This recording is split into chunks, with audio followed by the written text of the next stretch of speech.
Welcome, Tom. Thank you, Matt. It's lovely to be here with you. I hope we've got some interesting things to for the founder community to tell them and talk about today. Well, I think you've got some amazing things to share. And we've kind of got some talking points that we can start with, but I thought I would sidestep those neat talking points a second and ask you about the thing that I think is probably one of the most insightful things I've heard a marketing person. I realize that you are brand person, so let's say, but I haven't heard that many brand people, somebody in marketing has ever said. And I hope this is a direct quote, but if it isn't, correct me. When designing a brand, companies should not think of it as a distillation process where logical values are simply communicated in a simple way. A brand requires the conversion of truth into belief. Now, that really struck home with me because I'm pretty certain that prior to you saying that, I had thought of this as a process where we take, I refine and refine and refine and refine my logical argument, and at the end, my brand drops out. So that was a moment of confusion, clarity, excitement, and confusion, because realizing it's not that doesn't necessarily help me with part two, which is the conversion of truth into belief. So what I think would be really interesting for me, and I hope for other people, is for you to expand on that a little bit, how you arrived at it, and maybe what you do about it. I think if I can seed a single word in your head, the word is empathy. Because I know that what many founders will have heard are two contrasting opinions about this subject. One of it is a lot of your brand is about you, it's about what you want to say, it's about your story, it's about all of the you. And so that leads you to that distillation process of saying, I just must boil down all of my first principles, thinking about the value in my product or service. I make that succinct, and that is what I should tell people. Or you have the more Jeff Bezos-y kind of way of thinking about it, which is your brand is what other people say about you when you're not in the room, which makes it all about them and not so much about you. Oh, it's all about, and the truth is, it's neither. it is both and neither, in as much as it is that moment of connection where you express something valuable and other people find a way to accept it. And it is in the marriage of those 2 points, it's that moment of alchemy where you say, I've got this, and somebody goes, oh, I see that, and what they see and what you're describing have some kind of join that leads us into a mutual connection. Okay, this is really interesting because I can't remember if it was maybe Doc Searles or somebody. I remember somebody saying brand is a conversation. And what really comes out, and which sounded pithy but meaningless to me, it's like, oh yes, that sounds kind of cute. I don't know what it means. What conversation? But actually, what you're pointing to is brand is neither broadcast nor receiver. It's about, if I understand. So let me see if I understand what you're saying correctly. So what you seem to be saying is brand is about me communicating something that arrives on your level and that has meaning to you and value to you in your terms.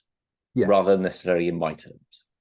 Exactly. And yes, and it needs to work across that divide, such that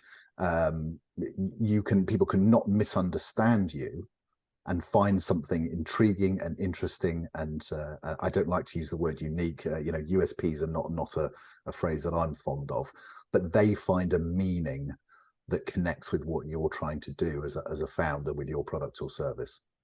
It's interesting because it alludes to empathy is the term that kind of does that. Yeah, it's interesting because when you mention USP like that, I'm also not a fan of USPs. And there's a coach called Sean Weaver who a number of years gave me his version, which is points of compelling relevance. And it's like, what is compelling and relevant to your audience, rather than the USP thing is self-centered. I'm a unique snowflake. PCR was about, okay, what's compelling and relevant? How do you actually appear to your customer in a way that makes sense to them, which I think relates here. So tell me, how, in 25 words or less, how do you convert truth into belief? I boil it down to three things. being psychologically powerful, being emotionally intelligent, and being culturally resonant. And perhaps of all of those things, the third is the one that I have the greatest interest in, because culture is this binding force in anything human constructed. We all share culture on many, many different levels. Any ideology is a form of culture. And so if you can say, this is my cultural standpoint, does it fit with yours? We immediately start to create those sorts of bonds that we're looking to create. So culture, actually approaching brand as a cultural exercise, is something that I do a lot. So I mean, this, to me, what this screams is values. That culture essentially is an expression of a set of values. Yes. And therefore, if we're talking about how we relate our cultures to each other, the degree to which our culture is shared is the degree to which our values are shared. And so, which makes a connection to brand and values in quite an obvious way that maybe I hadn't. It's not like that's kind of like eureka, but that's sort of, I don't think I've made that connection quite that closely in the past.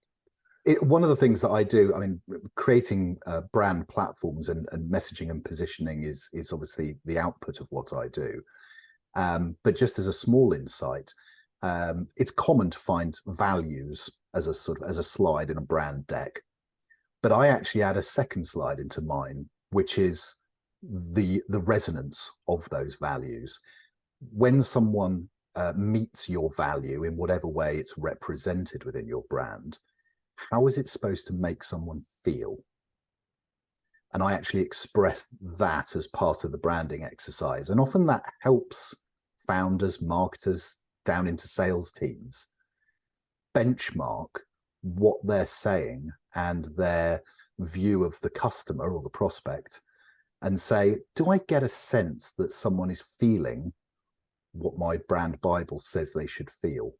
So this is your empathy message writ large, which is actually, if you, it's interesting you bring up sales. How do I want my prospect to feel? Which in more sophisticated selling methodologies is very much a thing. So for example, I'm trained in Sandler, and Sandler is really about two things. It's about control of the conversation. Are you in control? And where do you and your prospects sit relative to each other? And for example, it's very common for less experienced salespeople to get very excited about a prospect says something, and you think, I've got one, and you plow in, and maybe much more than they do. So you're maybe much more excited and interested than they are, which can be very off-putting for a client. When a salesperson gets very kind of locked in on you, it's rather off-putting. And having some understanding of the prospect's emotional state, where are they, is a key thing. Actually saying, this is how we expect prospects to feel, or let's say, if we want to be successful, it would be, we think it's advantageous if they feel this way, is quite, I don't think I've ever seen anybody do that. No, I think it's about there's resonance, empathy, and the resonance of empathy and seeing it and feeling it is what I think it touches very, very deep primal things in our brains. It gives us as founders, whether we're founders, marketers, or salespeople, it gives us a confidence about our place in the world that we all want at a fundamental level. And I think that that environment is what creates the conversations that then lead into the chance of actually working together, or the chance of somebody buying your product or service. So yes, I think that whole idea of resonance and cultural underpinnings of it, and the biological underpinnings of it, which are the more cognitive aspects of this stuff, saying the beauty of the human brain is that it works at an evolutionary pace, or it changes at an evolutionary pace. And therefore, in a world where so much else changes, technology changes so fast, and we constantly feel as though we're playing a game of keeping up with technology, whether it's marketing or other things, the way the human brain works is something upon which we can rely. And it is a marker in the sand where you go, if I design and have ideation built into my brand that is working on the human brain at that level, I can rely on that.